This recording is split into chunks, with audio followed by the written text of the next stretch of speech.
Hi guys, welcome back to The Clink. I'm Greg Hubbard, or Gubs, whichever you prefer.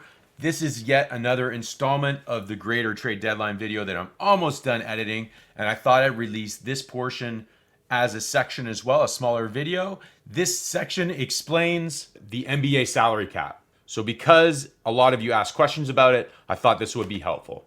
Cheers.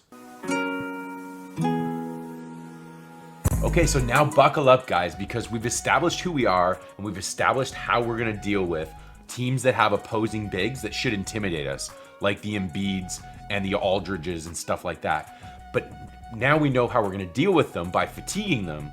Now we can actually have some fun and talk about trades. Let's start to take a look at what we have on our team and what we're missing. And now the trade deadline becomes super fun. Even the buyout market becomes fun. So let's start taking a look at that. To do that properly, we need to unfortunately start talking about number 5, which is what are the rules that govern us and how can we capitalize on them? And this actually, I promise you, if you get your head around it, will be amazing fun. To do it, we're gonna have to start talking about the NBA salary cap. So don't worry, I'm gonna walk you through it. Let's take a look at that now. Okay, so we're just gonna start off with the basics. Let's start with blue. So in the NFL and NHL, you'll be familiar with the idea of a hard cap. Franchises can contract players, trade for them, whatever, as long as they don't exceed the cap. In the NBA, you can exceed the cap, but they actually have a hard floor. So teams that are tanking can't just be non-competitive. They have to actually have a minimum payroll. And so this year, that's 101 million, but it's always 90% of the cap. As you can see here, Oklahoma City is the only team truly operating below the cap right now. So be on the lookout for this, because the salary cap floor makes a whole bunch of trade proposals that you'll see online over the next few days complete fantasy horseshit. Teams cannot make trades such that they go below the salary cap floor. This floor is the reason guys like Doug McDermott, Thaddeus Young, and Zach Collins got massive contracts where people are shaking their heads. But the contracts make it so that those teams that are rebuilding operate above the floor. That's the whole purpose of them. And they're hoping that a guy like, say, Zach Collins suddenly has a great year and they can sell him for more money for another asset. Tricky. So that brings us to green.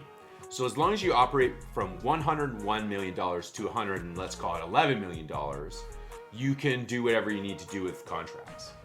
If you want to operate above the soft cap, the $112 million, you actually can, provided you're tricky and do it in a legal way using what's called an exception. This is what makes the NBA so fun, is the tricky GMs. So GMs need to be tricky to get beyond the 112. So let's talk about the Raptors. The Raptors, as you can see here, are operating at $134 million right here for 2021-2022. So Masai and Bobby have used tricky ways of getting past the 112 such that they've positioned us a mere $200,000, I'd love to have that right now, below the luxury tax threshold.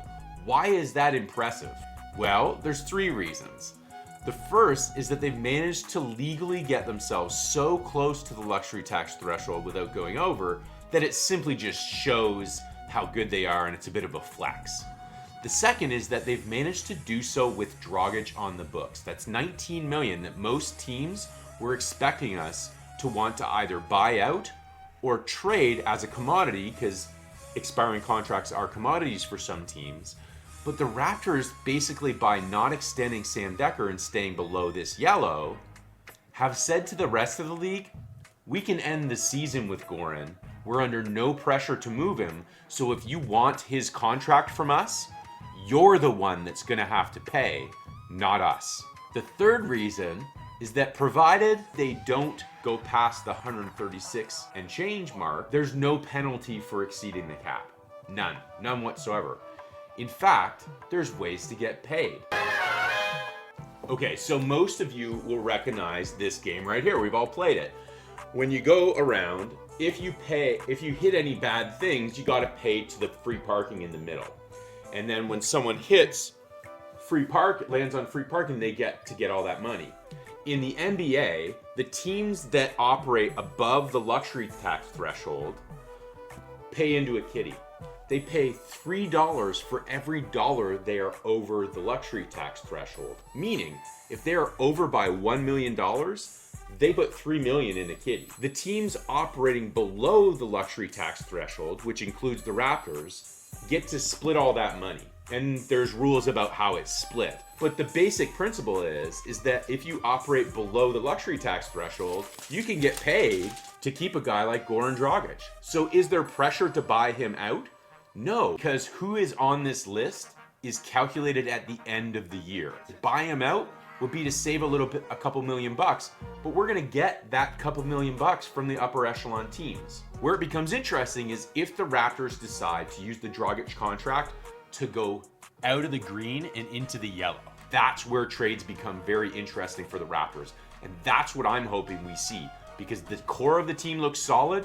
So we might be entering a luxury tax era in Toronto very soon. And the ownership group has been very clear that they trust Bobby and Masai to decide when to do so. But they expect results if we go there.